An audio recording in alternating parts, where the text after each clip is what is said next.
Yo, yo, yo! It's your boy, Nick Boy. Nandito na naman ako, Automatic Nick, nagbabalik. Nandito na naman tayo sa Little EDSA ng Las Piñas City, mga mamsir. Ang lugar ng mga pogit magaganda. Kaso hindi siya, kasi naka-nutshell siya. Bars Beach. Nakita nyo naman na sa title, mga mamsir.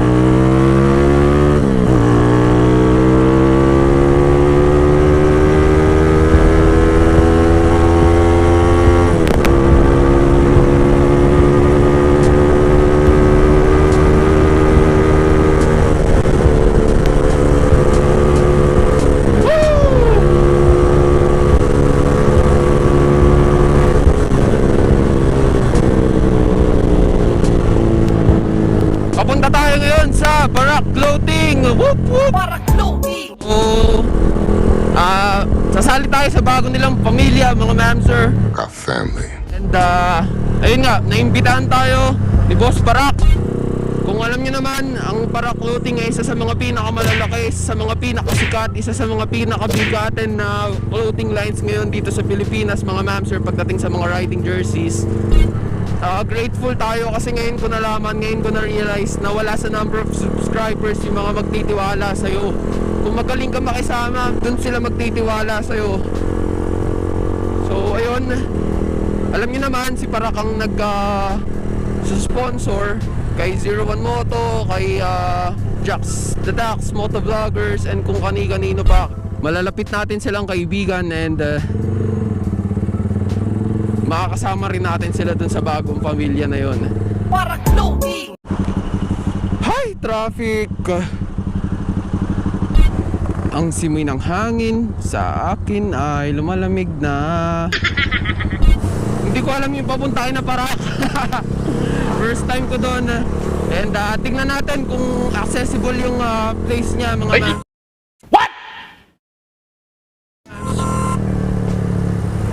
ginagawa mo, sir. Ginagawa mo!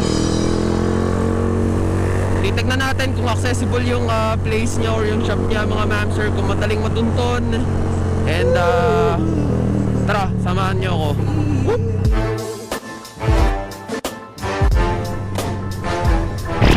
Wah! Jolo, ramdam na kita!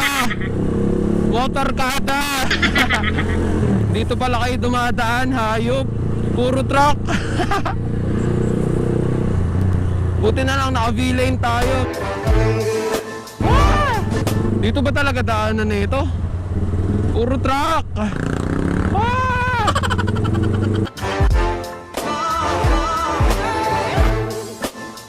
Kasya kaya tayo dyan? Kakayanin mga mamsir.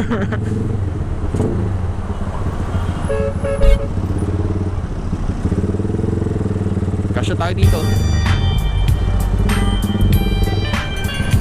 Magkakasyahin kahit hindi kasya. Try natin dun. Yun oh. Huwag lang kayo liliko basta-basta, kasi mababangga ko kayo. Baliw na ako. Ang puting kumot, pilit hinahablot. Yeah. So ayon kay Waze, maring Waze, mga mamsir, 7 minutes na lang tayo.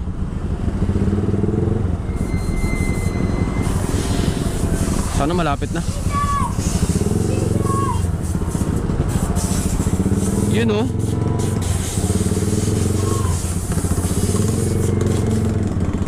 dito yung maraming ano, diba? Maraming nasa snatch, ganun. Oh, delikado pala yung cellphone ko, ang putya. So kanan daw tayo dito sa may Davis, sa may Shell. Kanan daw dito, mga mamsir.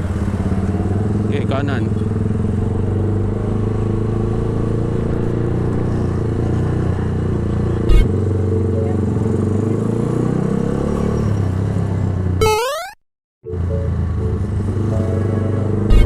Kaliwa daw dito.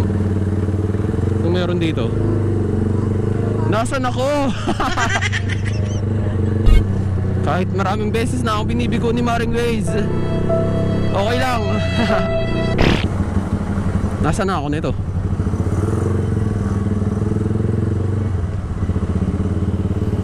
Tondo, ang lugar kung saan hindi uso ang helmet. Pag naka full face ka dito mga ma'am sir, weirdo ka eh. So saan na tayo? Uy, may sports car, color orange.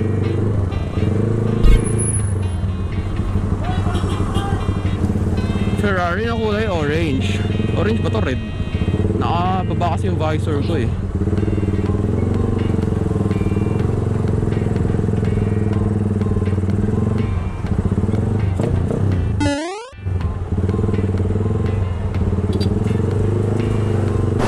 NANI?!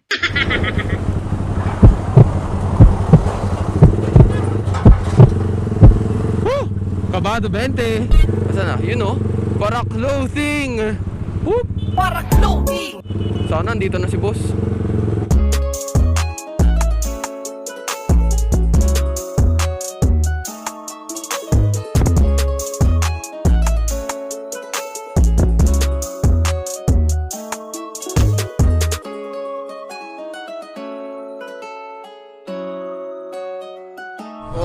Okay. So what is up mga ma'am sir? Again, nandito tayo ngayon sa Para Clothing. Para Clothing, you know. So again, dumayo ako dito kasi naimbitahan tayo. And ayun, nagpapasalamat tayo kasi grabe, parang sobrang malalaking bigatin. Mga solid na pangalan yung mga taong napupunta dito. And ayun, isa tayo sa mga mapapalad na kahit bago tayo nakita tayo ni Boss Parak. So tara, libutin natin yung shop niya. Kita-kits tayo kung ano pag-uusapan namin. Whoop! Titikitan natin na sticker tong Parak Clothing Store. Haha. Taga lang.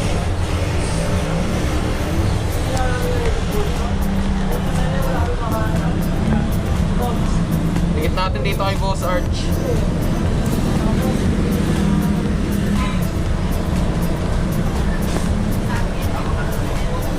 You know, automatic vlogs sa Para Clothing.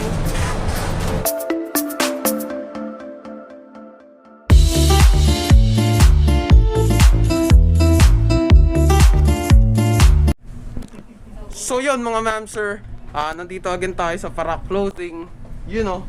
And kasama natin si Boss RJ, si Boss Parak. Mismo ng Para Clothing. Sa wikang Tagalog. So ayun mga ma'am sir, may mga itatanong lang tayo kay Boss Parak. Boss Parak, Hindi mahirap. hindi naman mat. Okay, basta wag mat, mahina ako sa figures. Ano ba yan? So Boss Parak, kailan po at paano nagsimula tong Para Clothing natin? Si Para Clothing, na-establish siya yung page. Hindi, yung unang benta ko ng Para Clothing merch is nung July 2019. Doon ako una nagsimula. Tapos, ang worth ng puhunan natin noon is 10,000 pesos, equivalent ng 35 pieces na t-shirt. Yun. Tapos yung July 2019 na yun, ang unang design natin yung NMAX 1. Pakita ko ba? Sige po boss. Ito. Lagi ko kasi pinapakita to kasi dito nagsimula lahat eh. Ganyan. Yan. NMAX version 1. Kasi ang motor ko noon is NMAX. Kaya ang ginawa kong design, NMAX, para pag di naubos, magagamit ko siya. Ayun, awa ng Diyos naman, pinost ko siya ng 8 PM, napaubos ko siya ng mga 3 AM, 2 AM to 3 AM, mga ganun. Yung Same day batch. boss? Same day? Oo. Ganun kalakas? Ano yun eh, pinost ko lang siya kasi hindi pa masyado wala pa ata masyado nagbibenta nun. Pinost ko siya sa mga NMAX group, sa NMAX Club of the Philippines. Shoutout Papa Dudes yun yung grupo. Ano namin yun club namin ng NMAX. Pinost ko siya doon, napaubos ko siya ng 3 AM. Mula 8 AM to 3 AM. Grabe. Yun. Tapos, ang ginawa ko noon, nung napaubos ko siya, nag-reorder ako. Tapos nung nag-reorder ako, naubos ulit, reorder na naman. Ayun, tuloy-tuloy lang. Tapos, nagkaroon ng Aerox rin, NMAX 2, Aerox 2. Tapos yung ibang motor, nagkaroon na rin tayo ng design. Hanggang sa tumubo ng tumubo. Oh, yun, boss. pinagulong Grabe. lang ng pinagulong. Tiyaga lang talaga. So shoutout kay Papa Dude, sa'yo pala nagsimula lahat. Si Papa din. Presidente namin sa NMAX Club of the Philippines yan. So Boss Parak, another question. Ano yung main goal or objective nitong Parak Clothing para sa mga riders? Ang main goal namin is talaga yung maramdaman ni rider o ni consumer ng mga tropa ng kapatid nating mga rider din na worth it yung babayaran nilang item sa atin. Na ang kukunin nilang item kay Parak Clothing is quality.